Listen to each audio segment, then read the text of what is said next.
आपका foreign exchange rate को decide करने के 3 मेथड्स में से 2 मैं कवर कर चुका हूं। 2 मेथड हम कवर कर चुके हैं। एक तो हम कर चुके हैं कि फ्लेक्सिबल मेथड कैसे काम करता है, वो हम कर चुके हैं। फ्लेक्सिबल का एक और नाम था फ्लोटिंग एक्सचेंज रेट, वो भी हमारा हो गया, उसी का अदर नेम था। फिक्स एक्सचेंज रेट हो गया, और आज हम एक मेथड कवर कर रहे हैं जिसका नाम है managed floating exchange rate, Hindi प्रबंधित तरलशीलता विनिमय दर। कुछ लोग इसी को डर्टी फ्लोटिंग एक्सचेंज रेट भी बोलते हैं। नाम याद रखें, मैनेज फ्लोटिंग या मैनेज फ्लोटिंग है, और दूसरा आपका डर्टी फ्लोटिंग। इन 2 नामों से हम जानते हैं इसे। आप बुक में आ जाओ, पेज नंबर 11.3 पे आपके पास बुक में 3 पे है ना, 4 पे, 3 पे तो फिक्स है, 3 पे फिक्स है, 4 पे है मैनेज फ्लोटिंग या डर्टी फ्लोटिंग। बहुत इंपॉर्टेंट टॉपिक है एग्जाम में से। अब इसमें से होने के चांस थोड़े ज्यादा है, ठीक है, क्योंकि इस चैप्टर में से बहुत सारा पोर्शन डिलीट भी हुआ है। ठीक है, क्या होता है मैनेज फ्लोटिंग? तो सबसे पहला वर्ड आपको यह पता होना चाहिए कि इस मेथड में पिछले दोनों ही मेथड का मिक्सअप किया जाता है। मिक्सिंग होगी दोनों ही मेथड की। एक था फिक्स मेथड, एक था फ्लोटिंग मेथड, दोनों को मिला दिया जाएगा तो बनेगा मैनेज फ्लोटिंग मेथड। फिक्स में आपको पता है सिर्फ गवर्नमेंट रेट को डिसाइड करती थी। फ्लोटिंग में आपको पता है कि फॉरेन एक्सचेंज मार्केट में डिमांड एंड सप्लाई की हेल्प से रेट का डिसीजन होता था। और इस वाले मेथड में क्या होगा, गवर्नमेंट का भी रोल होगा और demand and supply foreign exchange का भी रोल होगा। तो इसे नाम है floating exchange rate, manage floating exchange. ठीक है, क्लास जरा समझना, पहले थोड़ी समझना कैसे काम होता है।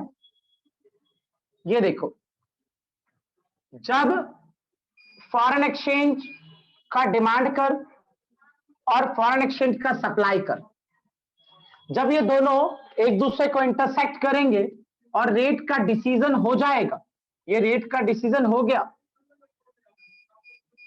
ठीक है, और हमारी गवर्नमेंट ने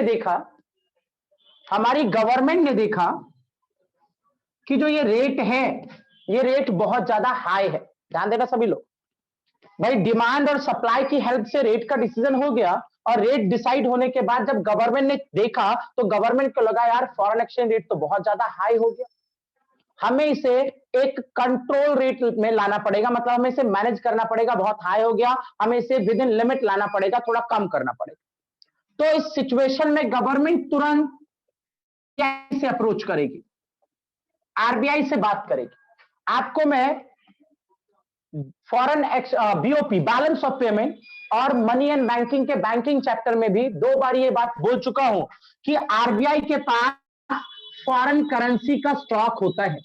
सारा का सारा विदेशी पैसा अगर किसी के पास रखा हुआ है स्टॉक बना के, रिजर्व बना के, तो आरबीआई के पास है। और गवर्नमेंट ने जैसे ही देखा रेट बहुत ज्यादा हाई है तो गवर्नमेंट ने तुरंत अप्रोच किया किसको, आरबीआई को, कि RBI foreign exchange rate above the limit चला गया, फ्लेक्सिबल मेथड से जो रेट का डिसीजन हुआ वो लिमिट से ऊपर चला गया, कुछ कर। ठीक है, इस सिचुएशन में आरबीआई के पास जो ये फॉरेन एक्सचेंज है, ये जो विदेशी पैसा है, इस करेंसी को ले जाके यहां पे फॉरेन एक्सचेंज मार्केट में आरबीआई सेल करना, बेचना स्टार्ट कर देगा, सप्लाई कर देगा। जैसे ही आरबीआई फॉरेन एक्सचेंज मार्केट में फॉरेन करेंसी की सप्लाई को, मतलब करेंसी को बेचेगा, तो फॉरेन एक्सचेंज मार्केट में फॉरेन करेंसी सप्लाई बढ़ जाएगी। और सप्लाई जैसे ही बढ़ेगा तो अब अगर आप ध्यान से देखें तो डिमांड सप्लाई यहां पे इंटरसेक्ट कर रहा है ना।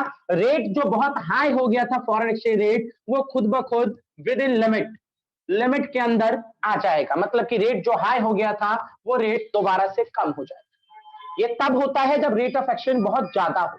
सेम इसका रिवर्स अगर रेट ऑफ एक्सचेंज बहुत कम है, यहां पे ध्यान देना, मान लीजिए y axis x axis 0, supply कर फॉरेन करेंसी का, सप्लाई कर फॉरेन करेंसी का डिमांड, दोनों ने जो मिलकर रेट डिसाइड किया वो रेट बहुत ज्यादा है।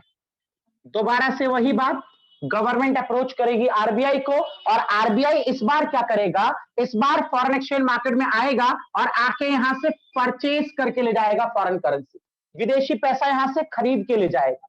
तो पिछली बार फॉरेन करेंसी उसने फॉरेन एक्सचेंज मार्केट में तो सप्लाई बढ़ा था, और इस बार वो बाय करेगा, सॉरी इस बार क्या करेगा, परचेज करेगा, मतलब बाय करेगा। पिछली बार सेल कर रहा था, अभी बाय करना स्टार्ट करेगा, खरीदना स्टार्ट करेगा। इट मींस इस बार फॉरेन एक्सचेंज मार्केट में फॉरेन करेंसी की डिमांड बढ़ जाएगी, और जैसे ही डिमांड बढ़ा फॉरेन एक्सचेंज का, तो आप देखो रेट जो पहले बहुत कम था वो धीरे धीरे खुद ब खुद बढ़ना स्टार्ट हो जाएगा और विद इन लिमिट आ जाएगा, लिमिट के अंदर आ जाएगा। ठीक है, वर्ड मैनेज फ्लोटिंग क्यों बोला गया? देखो बेटा, मेथड है floating rate of exchange. Floating floating क्या होता है आप सबने पढ़ा है, जहां पे डिमांड और सप्लाई से रेट का डिसीजन होता है, बस उस फ्लोटिंग रेट को गवर्नमेंट मैनेज कर रही है, तो इसे नाम दे दिया गया मैनेज फ्लोटिंग, हिंदी प्रबंधित तरलशीलता। ठीक है, और डर्टी फ्लोटिंग क्यों बोला गया? क्योंकि भाई देखो, हमने ये पढ़ा है कि फ्लेक्सिबल मेथड कहता है कि सिर्फ डिमांड और सप्लाई, मैंने पीछे पढ़ाया था आपको कि फ्लेक्सिबल मेथड कहता है कि रेट सिर्फ डिमांड एंड सप्लाई डिसाइड करेगा, लेकिन अगर कभी ऐसा हो गया कि डिमांड एंड सप्लाई के अलावा भी वहां पे इंटरफेरेंस कर दिया, गवर्नमेंट ने भी हस्तक्षेप कर दिया, ठीक है, तो उस सिचुएशन को हम कहेंगे गंदी बात है भाई। आप कह रहे हो कि फ्लेक्सिबल में रेट डिसीजन कौन करेगा? डिमांड एंड सप्लाई, और आप दूसरी तरफ गवर्नमेंट से इंटरफेयर भी करवा रहे हो, हस्तक्षेप भी करवा रहे हो, तो गलत बात है ना, गंदी बात है। ठीक है, इसलिए नाम दे दिया गया क्या? Dirty floating. जब ऐसा होगा तो इसका नाम होगा डर्टी फ्लोटिंग। ठीक है, देखो बोर्ड पे क्या क्या लिखा हुआ है। With the end of Britain would system, जब ब्रिटेन वुड सिस्टम खत्म हुआ तो many country have adopted the method of manage floating exchange rate. जब ब्रिटेन वुड सिस्टम खत्म हुआ, ब्रिटेन वुड सिस्टम मैंने आपको लास्ट क्लास फ्लेक्सिबल फिक्स वाले मेथड में पढ़ाया था, फिक्स मेथड में आपने last class Britain would system पढ़ा था। तो जब ब्रिटेन वुड सिस्टम खत्म हुआ तो आपने अडॉप्ट किया कौन सा सिस्टम? Manage floating. दूसरा नाम इसी का dirty floating.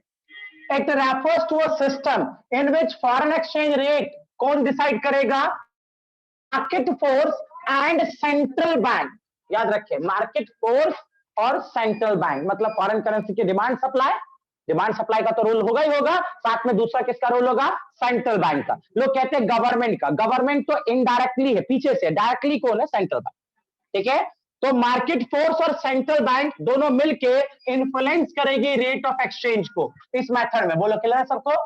Foreign exchange market में ये एक तो ये मार्केट फोर्स मतलब फॉरेन करेंसी का डिमांड सप्लाई, और दूसरा सेंट्रल बैंक है ना, आरबीआई के कहने, गवर्नमेंट के कहने पे किसने काम किया? आरबीआई ने ना, यही है ना आपका सेंट्रल बैंक। तो मार्केट फोर्स और सेंट्रल बैंक दोनों मिलकर जो है रेट का डिसीजन करेंगे। अगली चीज, ये मेथड हाइब्रिड है, मिक्सअप है, किस किस चीज का? फिक्स मेथड और फ्लेक्सिबल मेथड, दोनों का मिक्सिंग सिस्टम है। ठीक है, क्या होता है इस सिस्टम में? In this system central bank interfere करेगा फॉरेन एक्सचेंज मार्केट में। कैसे? ताकि रिस्ट्रिक्ट कर पाए fluctuation in the exchange rate, जो एक्सचेंज रेट में फ्लक्चुएशन हो रहा है, उतार चढ़ाव हो रहा है, उसको वो रोक पाए, रिस्ट्रक्शन में ले पाए, मतलब कंट्रोल कर पाए, लिमिट में ले पाए। कैसे होगा? कैसे होगा ये देखो क्या लिखा है। For this central bank maintain reserve of foreign exchange to ensure that the exchange rate stay within the foreign exchange। सुना आपने? टारगेटेड रेट, जो टारगेट रेट होगा, जो टारगेट रेट होगा उसके अंदर रह जाए, इसके लिए आरबीआई क्या करता है? क्या मेंटेन करता है? रिजर्व मेंटेन करता है। और इसका दूसरा नाम क्या दिया हमने? Dirty floating. ठीक है, और ये वाली बात सबको क्लियर है?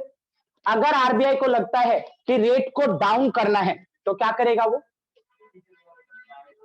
फॉरेन करेंसी सप्लाई करेगा फॉरेन एक्सचेंज मार्केट में, उसके पास जो रिजर्व पड़ा हुआ उसको बेचना स्टार्ट करेगा, है ना।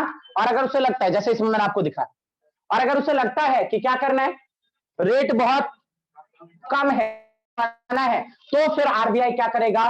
फॉरेन करेंसी की डिमांड करना स्टार्ट कर देगा, परचेज कर करके रखना स्टार्ट कर देगा। ठीक है, देखो बुक में लिखे हैं दोनों वर्ड्स।